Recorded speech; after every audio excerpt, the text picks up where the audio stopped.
Perhaps you had better start from the beginning. Where did it all begin?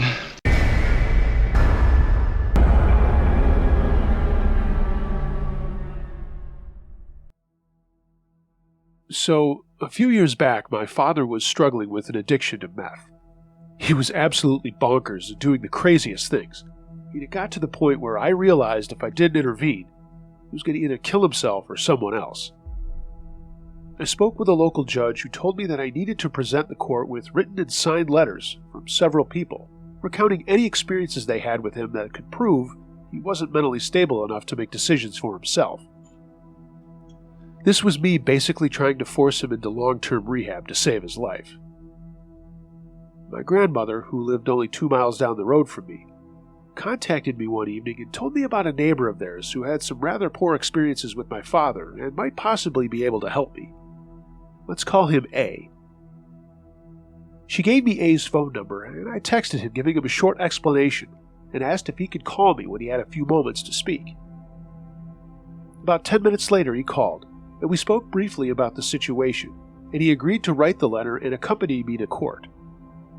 He seemed really normal and nice, and I was grateful for his help. A few days passed, and I received a text message from A. It wasn't anything alarming, just him asking how I was doing and if I had heard anything more from my father. We had a short conversation, and later that evening, I received a friend request from him on Facebook. I didn't think anything was weird about it. It was just a friend request after all. And the guy was doing me a huge favor and being super nice about it, so of course I accepted.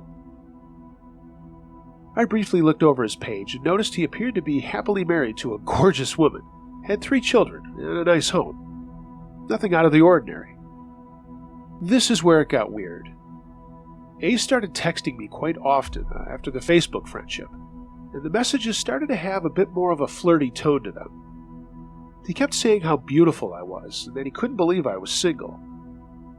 He told me my voice was lovely, and he wouldn't mind hearing it more often, and requested that we speak on the phone again. I told him I didn't think that was appropriate due to him being a much older married man. But again, it got weirder. A started asking me about my sexual fantasies and tried playing games with me that involved personal questions and exchanging raunchy photos. I declined and told A he was starting to make me feel very uncomfortable and that I would no longer need his help with the situation involving my dad. To this, A responded rather aggressively, demanding that we meet in person and talk it out. I told him this would absolutely not happen, and I proceeded to block him. Now here's where the shit really hit the fan. A started using apps to text me and said things like, "I know where you live. I could come by any time I wanted to, and I know which bedroom is yours. And worst of all, it must be scary living in that house all by yourself." I would see a large pickup truck drive by my house often, usually driving very slowly. So once again, I told him to leave me alone, but this time I threatened to call the police if he attempted to contact me again. Then, late one night, I heard a horn honking outside. I wasn't sure if it was one of my neighbors, so I got up and checked in my driveway, and sure enough, there was the same large pickup sitting just outside my carport, honking the horn and revving the engine. I was terrified, even more so because I basically live in the middle of nowhere, but also because I knew in my gut it was A. I double-checked all the locks and went straight to my bedroom, got the handgun my brother had left me in a drawer, and called the police. They got there fairly quickly, and A was told it would be best to never contact me again or to come by my home. Over the next few months, I lived in a constant state of anxiety and fear, wondering if he might be angry enough to come back and harm me. It was hard to sleep, and I never left the house past dark unless it was an emergency. A lot of time has passed since the incident with A, and I haven't heard from him, so I've gotten back into my old comfortable routine. But to the guy who was supposed to help me and ended up terrorizing me, let's not meet.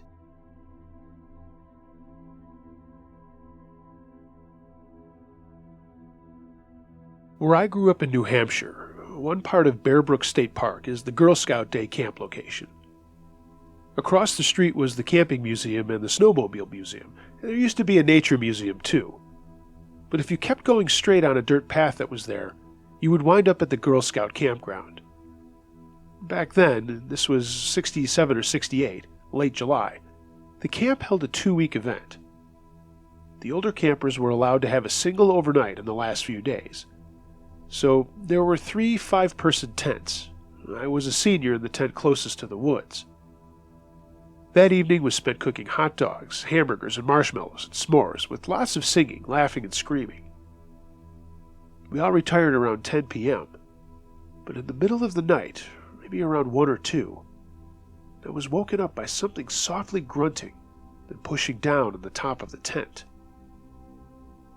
We have raccoons, but no bears in, yeah, I get the irony, Bear Brook State Park at that part of the year. The other girls in my tent were trying to stay quiet, but still panicking. So not so quietly I said, "It's just one of the other girls." I had been a camper there since age 9 with a father who was a practical joker, so I said even louder, "That's not how you do it. This is how it's done." And I dug my nails into the canvas, and as I started to make a roaring, growling sound, I was clawing down the canvas hard and fast. I hit something soft but solid on the outside of the cloth. I was picturing kind of like a man's hand, maybe the first kind of like knuckles. There was a loud grunt, and then a crashing away sound. Something was running through the underbrush just on the other side of the tent. Now the girls in my tent were screaming hysterically about bears. The rest of the campers were opening their tents, and all hell was breaking loose. No one admitted to playing a prank, and the leaders in the other 2 tents insisted everyone was accounted for, and no one had left the tents, not even for a potty run. The one thing we did notice is there was a funky smell, and no one could recognize it. When we reported it, the park rangers swore there were no bears in the area, and they were all up north for the summer. We had never heard of Bigfoot, so with that in hindsight, I was thinking, maybe could it have been? The entire area for square miles has always been swarming with deer and other animals, and even still it is that way today. I just couldn't say what that was, but now my mind was wandering. Now, to go along with that, around midnight, a group of my friends were driving along a desolate section of Deerfield Road in the middle of the park. They were going around a curve and saw someone or something standing in the middle of the road. They described it as somebody in a gorilla Halloween costume. They said it was about 8 feet tall and slightly stooped over, and it turned and stared at the headlights. Then it just turned straight and stalked off towards the edge of the road. There were no paths on either side of the road, just really thick woods and underbrush. If you've never been to New Hampshire, there are stone walls everywhere along the roads. This creature never broke stride as it stepped lithely over the stone wall and slid with ease through the thick underbrush. A human would have had to have bent over to use his hands to clumsily straddle the stone wall to get to the other side, but this thing just walked right over it. There are no houses out there, and anyway, who would be out in the middle of nowhere, in the middle of the night, just moseying through the thick underbrush in a hairy costume? Again, we had never heard of Bigfoot, and had no idea such a thing existed. I'll end with this. Later we found out there was a family up in the woods of the Gilman area who've had Bigfoot visits for years. They would leave out leftovers every so often and get thank you gifts the next couple of days from some unseen creature. They couldn't use the gifts, so they would just wrap them up and dispose of them discreetly in town.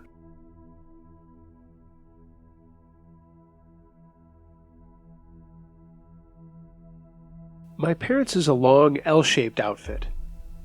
The back half was added over the course of 3 years, from 1992 to 1995, and eventually housed 4 kids' bedrooms and the schoolroom.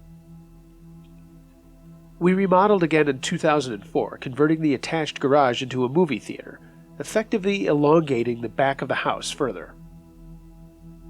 Due to all of the remodeling, my parents' entire house is pretty much one long hallway with rooms branching off to the sides, and one big living, kitchen, dining room area in the very front. Ever since I can remember, I've been terrified of the back half of this hallway, and so is my younger sister. Until recently, we haven't been able to properly articulate exactly what it is about the hallway that scares us, but for as long as I lived in that house, I have never been in the hallway longer than was necessary. In fact, it was a common sight to see me sprinting up the back hallway in order to get to the front of the house. No one who enters the house likes that hallway at all.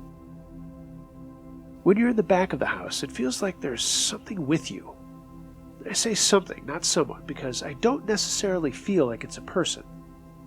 It's just a thing, and it follows you and chases you down the hall. But it doesn't always do the same with every person.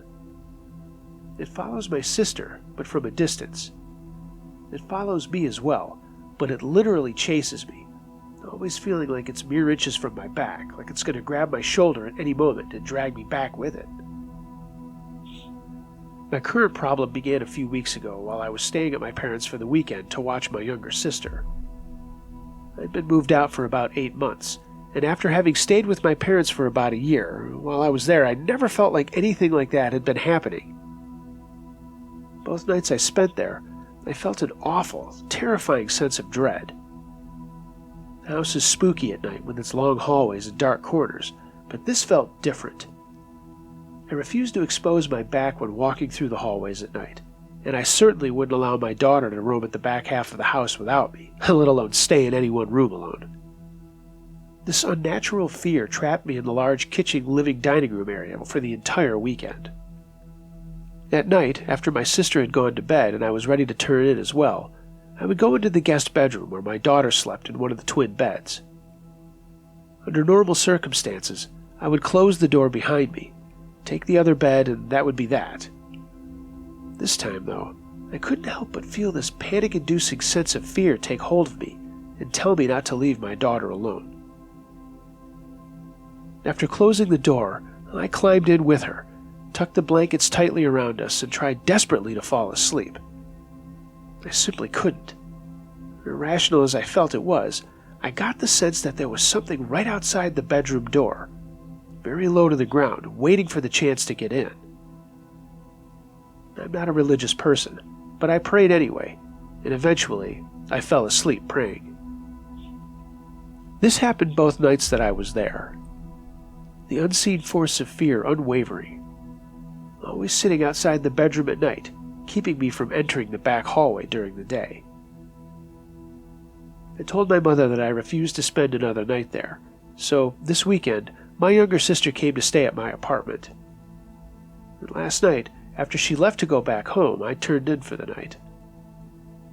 My apartment is not at all scary, and I've always felt perfectly safe and at home there. But last night, after I got into my bed and pulled the covers over my head to get warmer faster, I started feeling uneasy, very uneasy. Almost immediately, I tucked the covers beneath my feet, pulled them high over my head, and began to regulate my breathing, trying not to hyperventilate.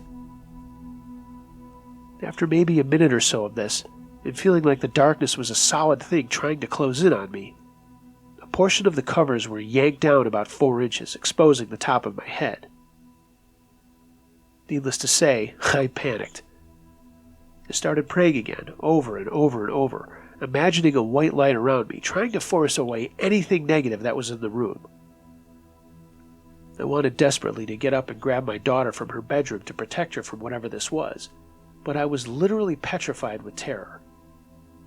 I tried to move my hands from their praying position, but I couldn't find the will to do so.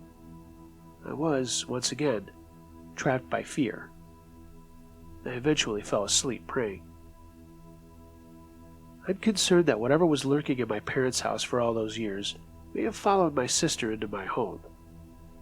I would dearly like to smudge my home to see if that helps, but I'm unfamiliar with the ritual.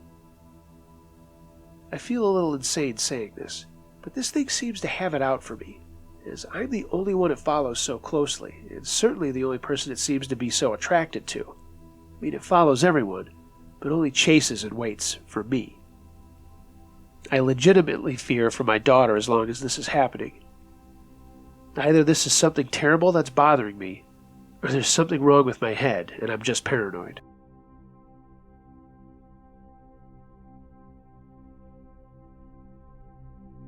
My story happened when I was 15 in 1995. I lived with my parents and brothers in a nice neighborhood that ended in a cul-de-sac, and every fall we would have a huge block party that basically everyone on the street leading up to the cul-de-sac went to. The adults actually closed off the street about halfway down to make sure there was no through traffic. It was just everyone out having a good time, playing games, grilling, tables set up with all kinds of baked goods, usually a live band, and it culminated in a huge barbecue. This particular year, we even arranged a 3-on-3 basketball tournament with a couple of those portable hoops. I love that neighborhood, and now that I'm much older, neighborhoods just aren't like that anymore. At any rate, this is the scariest thing that ever happened to me, even though it didn't directly involve me. But it was the most horrific thing that ever happened in my neighborhood, if not our town.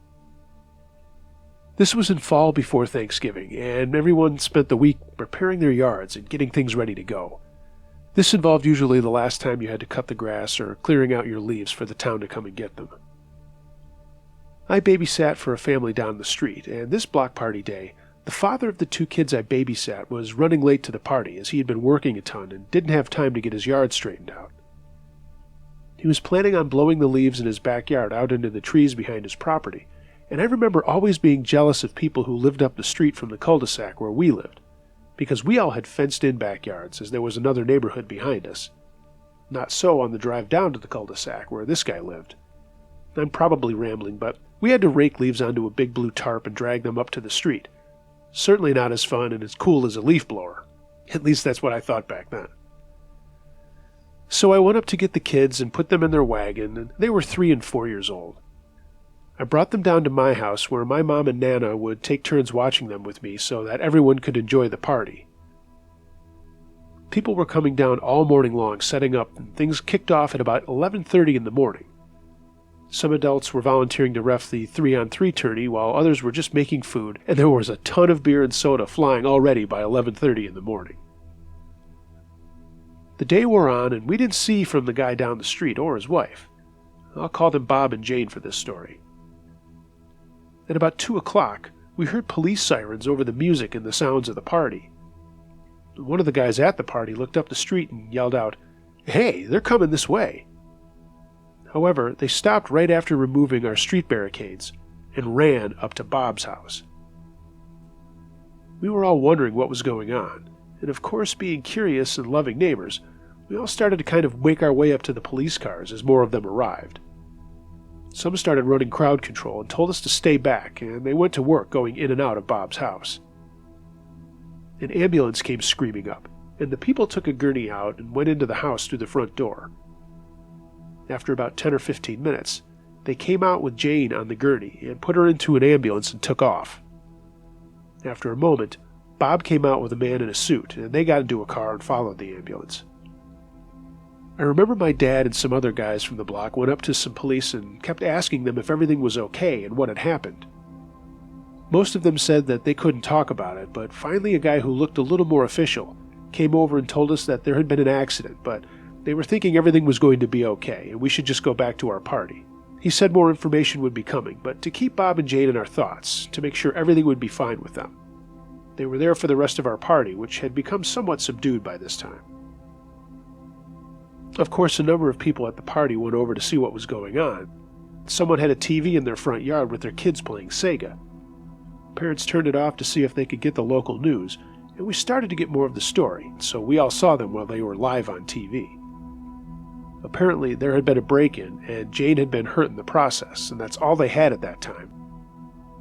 Later that day, Bob's brother and sister-in-law came to pick up the kids. When we asked them what was going on, we could just see that they were both really shook up. His sister-in-law had been crying her eyes out, that was evident. They didn't say anything, but thanked us for watching the kids. Over the next couple of days, and when people noticed that Bob was home with some police officers, and who I would assume were detectives, we knew that something really wasn't right. Bob finally called my father one evening and let him know what had happened. While he was out in the backyard blowing leaves with his leaf blower, he also had his hunting headgear on to lower the noise in his ears. Some guy, we never found out who, had gone through the unlocked side door, viciously attacked his wife while she was getting ready for the party, raped her and beat her up. He took some watches and jewelry and Bob's wallet he had left on the dresser, and then fled the scene, while no one noticed a thing. Bob was devastated and could barely talk to my father. We got more info from him, but he said that his wife was recovering slowly and that we really couldn't reach out to her. Everyone offered to help Bob with whatever we could, but he was staying with his brother and sister-in-law closer to the city for the time being. This all happened so long ago, but what I do know is that the guy who did this never got caught. Jane did recover slowly, but shortly after this, Bob and Jane moved to another state. They did keep in contact with my mom and dad, and they still exchanged Christmas cards and that sort of thing, but obviously this situation was never brought up. So, yeah, another reminder that scary things can happen in your backyard, and you don't even know about it when it's happening. I wonder how many other neighborhoods are just like mine.